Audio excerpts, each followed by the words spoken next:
हमें कुछ पैसे दे दो, हमें दुकान जाना है, मुझे चिप्स चाहिए और मुझे चॉकलेट। हाँ जरूर, लेकिन कितने पैसे चाहिए? मुझे 10 रुपए चाहिए और मुझे 5 रुपए। ठीक है, लेकिन सबसे पहले तुम्हें मेरे साथ एक खेल खेलना पड़ेगा। अगर सही सही जवाब दोगे तो ही मिलेंगे पैसे। तो खेलें? हाँ। आओ बैठो।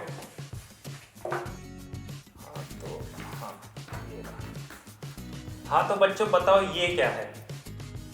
ये 10 रुपए का नोट है। और ये क्या है? ये भी 10 रुपए का नोट है। हाँ बिल्कुल सही, लेकिन ये 10 रुपए की अगली साइड है और ये 10 रुपए वाले नोट की पिछली साइड है।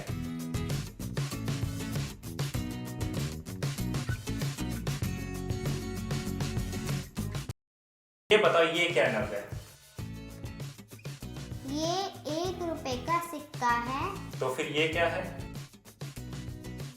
ये भी 1 रुपए का सिक्का है। ठीक है, बहुत बढ़िया। ये 1 रुपए का सिक्का है। और ये भी 1 रुपए का सिक्का है। बहुत बढ़िया। तो अब ये टोटल मिला के कितने रुपए बन गए? 10 रुपीज में 1 प्लस कर दिया तो 11, ठीक है। 11 में 1 प्लस कर दिया तो टोटल हो गए 12। तो 12 क्या हो गए? रुपीस, रुपए। 12 रुपए। अब मेरे पास एक और लिस्ट है, उसे ध्यान से देखना, ठीक है?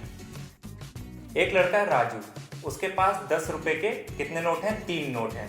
और 1 रुपए के कितने सिक्के?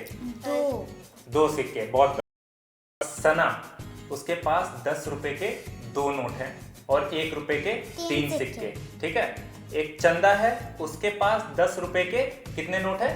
6 नोट हैं और 1 रुपए के 4।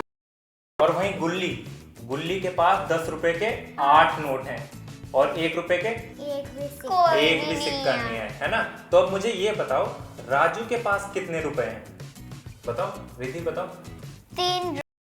3 रुपए कैसे? 10 रुपए के तो उसके पास 3 नोट हैं तो 30 रुपए। ठीक है, और 1 रुपए के 2 सिक्के हैं तो कितने हो गए? 32। हाँ, तो राजू के पास 32। तो 90, मुझे ये बताओ सना के पास कितने रुपए हैं? सना के पास 10 रुपए के 2 नोट हैं तो हो गए 20 और उसके पास 1 रुपए के 3 सिक्के। 3 सिक्के हैं तो हो गए 20 प्लस 3 कितने? 2 प्लस 3 20 प्लस 20 is 23। बहुत बढ़िया, 23 रुपए हो गए सना के पास।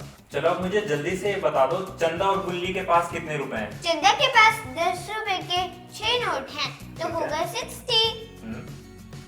रुपए के कितने 1 रुपए सिक्के? के 4 सिक्के हैं तो चंदा के पास हो गए 64 रुपए। बहुत बढ़िया। तो जल्दी से बताओ नव्या, अब गुल्ली के पास कितने रुपए हो गए?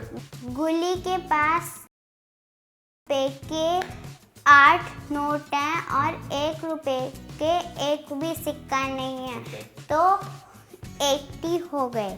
हाँ, 80 रुपए हो गए गुल्ली के पास। तो अब जल्दी से जान लेते हैं, राजू के पास हो गए 32 रुपए, सना के पास हो गए 23 रुपए, चंदा के पास हो गए 64 रुपए और गुल्ली के पास हो गए 80 रुपए। तो बताओ सबसे ज्यादा किसके पास हो गए? सबसे ज्यादा रुपए गुल्ली के पास हैं। शाबाश। तो अब जल्दी से बता दो सबसे कम रुपए किसके पास? सना। वो कैसे? क्योंकि सना के पास 23 नोट है। मतलब 23 रुपए हैं, 23 रुपए हैं, ठीक है? अच्छा, तो तुम मुझे ये बताओ, तुम्हें कैसे पता लगा कि गुल्ली के पास सबसे ज्यादा रुपए हैं और सना के पास सबसे कम?